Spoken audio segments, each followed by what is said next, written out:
నిరుద్యోగులే రోజు ఇవాళ మా మా పరువు తీయొద్దు, మా ఆత్మగౌరవం దెబ్బతీయొద్దు, మా ఆత్మగౌరవాన్ని తాకట్టు పెట్టొద్దురా నాయన అని ఇలా నాలాంటి వాళ్ళకి ఫోన్లు చేసి అన్న గట్టిగా అరుచుకోవని చెప్తున్నాం. ఇవాళ వాళ్ళకి అశోక్ నగర్ పోతే, ఉస్మాన్ యూనివర్సిటీ లైబ్రరీ పోతే తన్ని తరుముతారు. ఇలాంటి డ్రామా మాస్టరు రామారావు, కేటీఆర్ ఇలాంటి దొంగ వేషాలు, మీన వేషాలు వేస్తా ఉన్నారు.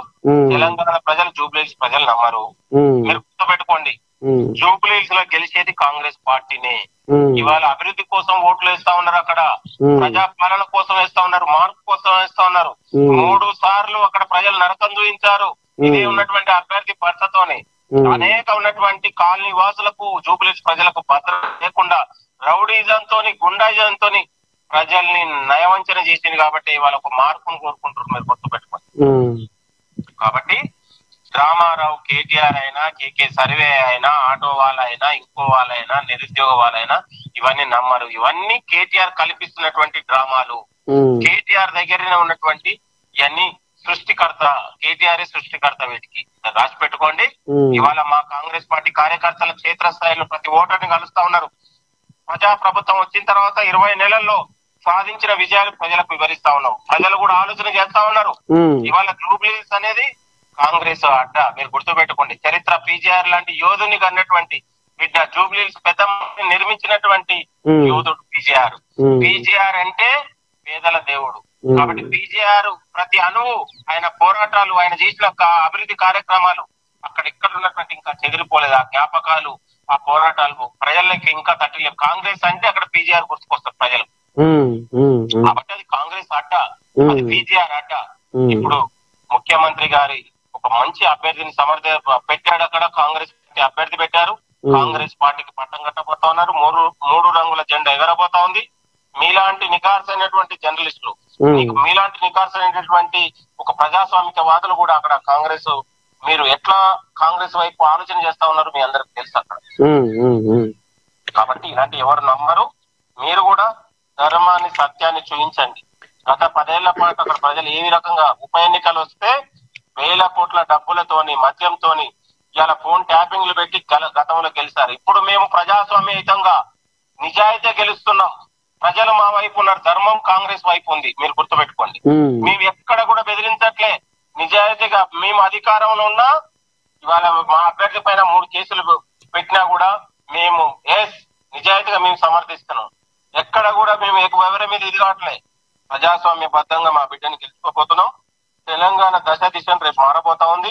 కేటీఆర్ దుకాణం మారబోతా ఉంది. మీరు గుర్తు 500 రోజుల తర్వాత కాంగ్రెస్ 5 ఇంకా 1000 రోజులైనా కూడా టీఆర్ఎస్ పార్టీ రాదు, మీరు గుర్తుపెట్టుకోండి. తాత ఇంకో మాట ఏంటంటే, ఓ గోపయ్య నా గోపయ్య ఏ లోకమెల్తివయ్యా, నువ్వు ఏ చోట ఉన్నవయ్యా అని ఈ రకంగా గోపయ్య గోపయ్య గోపయ్య. ఇవాళ చెల్లె, అక్క, ఇక గోపయ్య నన్ను మీ చేతుల్లో పెట్టిపోయిండు అక్క, చెల్లె అని ఈ రకంగా ఇక ప్రచారంలో భాగంగా ఓట్లు అడుక్కుంటుందట. ఎట్లా చేస్తారు, ఏం చేస్తారు, మీ దయా అని పబ్బది పడుతుందట తాత. ఇంకో మాట ఏంటంటే, ఈమెనేమో ఇట్ల పదం పాడుతుంది. ఆ బీఆర్ఎస్ కోళ్ళేమో నవీన్ యాదవ్ రౌడీ కుటుంబము, రౌడీ ఏమో వాళ్ళు పదం పాడుతుంది తాత. మరి జనాలు ఏమన్నా తిక్కపాకయ్యానా? నేను మీకు నిజంగా బీఆర్ఎస్ నాయకులు సిగ్గులొచ్చుంటే ఆ మహిళను, ఆ సోదరికి ఇవాళ ఆల్రెడీ కవితమ్మ బయటికి వెళ్ళిపోయాయి. మరి ఆ కవితమ్మ ప్లేసు ఈ అక్కకి ఇవ్వచ్చు కదా, సునీతమ్మకి ఇవ్వచ్చు కదా. నేను అంటా ఉన్నాను, నిజంగా కేటీఆర్ కు ఆడపిల్లల మీద గౌరవం ఉంటే నా ఆడపిల్లని నేను ఎండల బుక్కిల తిప్పను. నేను ఇంట్లో కూర్చోబెట్టి గోపన్న చేసిన మరి గోపన్న ఆశయానికి పెట్టి ఇంకొని పెట్టొచ్చుగా. ఈ సానుభూతి రాజకీయాలు ఎందుకు? ఈ సానుభూతి రాజకీయాలు, ఈ డ్రామా మాస్టర్లు ఎందుకు? కూర్చోబెట్టి ఉన్నటువంటి ఇంకేదన్నా నీ పార్టీల పదవి ఇవ్వచ్చు కదా.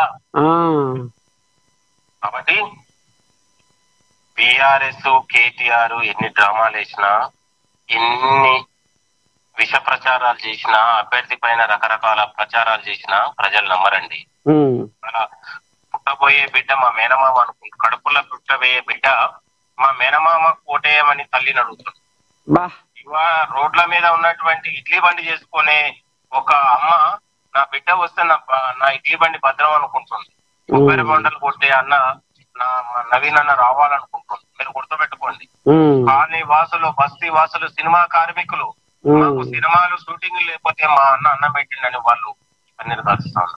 అంటే ఎక్కడ కూడా తెలంగాణలో జూబ్లీస్ ప్రజల్లో, ప్రతి గల్లీలో, ప్రతి వాడల్లో సబ్బండ వర్గాలు, సబ్బండ ప్రజలు ఇవాళ కుల మతాలకు అతీతంగా జై నవీన్ అన్న, జై కాంగ్రెస్ అంటా ఉన్నారు. ఇది ప్రజల నుంచి వస్తున్నటువంటి పిలుపు, ప్రజల నుంచి వస్తున్నటువంటి ఆలోచన. మీరు గుర్తుపెట్టుకోండి, ఈ సర్వేలు, ఇలాంటి ప్రచారాలు ప్రజలు నమ్మరు. అక్కడ ధర్మం గెలుస్తుంది, నవీన్ గెలుస్తున్నాడు. ఒక మాట